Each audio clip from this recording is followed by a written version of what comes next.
अस्सलाम वालेकुम। SM news के साथ मैं हूं सैयद मुकद्दर रज़ा। SM न्यूज़ स्टूडियो में खुशामदीद। खबरों के सिलसिले को मज़ीद आगे बढ़ाते हुए खबर शामिल करते हैं कराची से। कराची के इलाके डिफेंस में ज़ेरे तमीर इमारत की शटरिंग गिरने से काम करने वाले मुतादिद अफराद मलबे थले दब गए। पुलिस के मुताबिक हादसा डिफेंस के फेज 6 में खयाबान नशात पर पेश आया। इसी हवाले से मजीद सूरत हाल से आगाह कर रहे हैं कराची से हमारे नुमाइंदे जुल्फ़कार अली। जी जुल्फ़कार, बताइएगा क्या तफसीलात हैं आपके पास?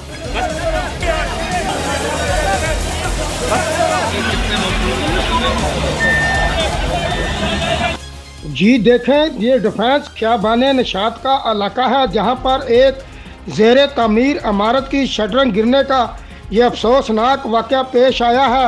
इस हवाले से पुलिस का कहना है कि हादसा डिफेंस के फेज 6 में खयाबान नशात पर पेश आया, जहां इमारत की तमीर के लिए पहली मंजिल की शटरिंग डाली जा रही थी कि मुबीना तौर पर ठेकेदार की गलत मनसूबाबंदी की वजह से पूरी शटरिंग नीचे गिर गई।